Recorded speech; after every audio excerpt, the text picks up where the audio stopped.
আদবের কথা বলতেছিলাম। তাহলে অলিরা যখন নজর করে কোনো মানুষ যদি গরিব থাকে ধনী হয়ে যায়, নাসিজ থাকলে চিজ হয়, নালায়েক থাকলে লায়েক হয়ে যায়, আদনা থাকলে আলা হয়ে যায়, জিরু থাকলে হিরু হয়ে যায়, গরিব থাকলে ধনী হয়ে যায়, একটা নেক নজর যদি পড়ে যায়, কারণটা কি জানা দরকার।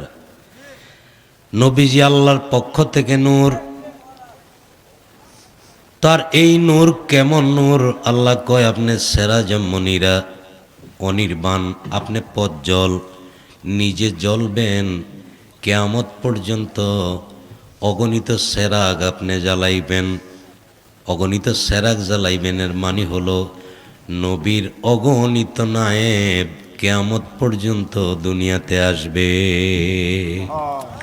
তারা এই আলোটা বিলাইতে থাকবে। আলহামদুলিল্লাহ। কোন ওলামায়ে কেরাম নবীর কিসের ওয়ারিস? মদিনা শরীফে এক খণ্ড জায়গাও পায় না, একটা খেজুরেরও বাগান পাইল না, অথচ তারা ওয়ারিস। আলেমরা হলো নবীর ইলেমের ওয়ারিস। পড়েন না সুবহানাল্লাহ। সাহাবায়ে কেরাম প্রশ্ন করলেন, ইয়া রাসূলুল্লাহ, একটা সময় আসবে আপনার উম্মত যখন আপনি থাকবেন না, এখন আপনার দিক নির্দেশনা পায়া চলে, তখন কেমনে চলবেন? নবীজি তখন বললেন, ওই যুগের আলেমরা আমার নায়েব, তারা সিদ্ধান্ত দিবে, তাদেরকে অনুসরণ করলে ওই জাতি নিরাপদ থাকবে। আল্লাহ আপনি আমাদের জ্ঞান দান করেন।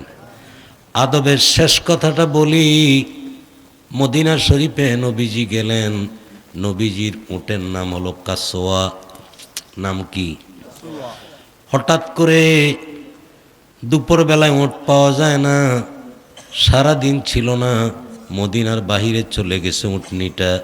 কাসওয়া মদিনার থেকে 25 কিলোমিটার দূরে। আল খালিলে গিয়েছে উট, 25 কিলোমিটার থেকে আবার আসছে। পড়ন্ত বিকেলে নবীজি তখন জিজ্ঞেস করলেন, আইনা আনতে কাসওয়া, কাসওয়া তুমি কোথায় কোথায় ছিলা? কাসওয়া বলে, হুজুর আমি আল খালিলে গিয়েছিলাম। কেন এত দূরে গেলা, সারাদিন ছিল না, কি করছো সেখানে? কাসওয়াকে, হুজুর আমার ডেলিভারি হবে, আমার বাচ্চা হবে।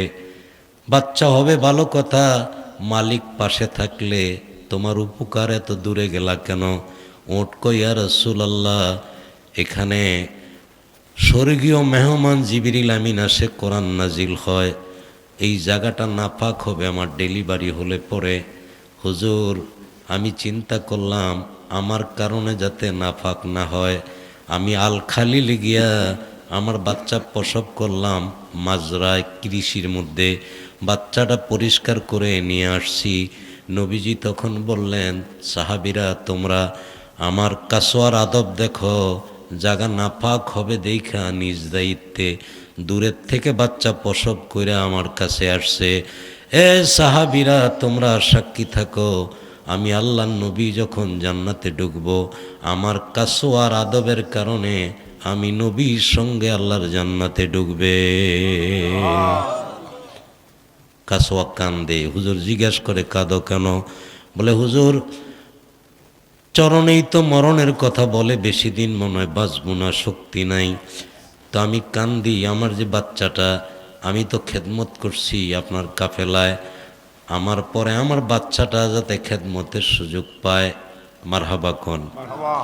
নবীজি তখন বললেন, সাহাবীরা দেখো, পর্যায়ক্রমে খেদমতের জন্য নিজের বাচ্চাটার জন্য দরখাস্ত করে। আজকে আপনারা তরিকা নিছেন, ভালো কথা, আপনি মরে গেলে তো তরিকা শেষ হয়ে যাবে। আপনার বাচ্চাটা যাতে তরিকতপন্থী হয়, আপনার বিবিও যাতে তরিকতপন্থী হয়। আসলে কাসওয়ার মধ্যেই গুণ কেন আসছে? নবীর খেদমত করার কারণে। আহারে, একটা পশুর মধ্যে ওহির জ্ঞান এসে গেছে।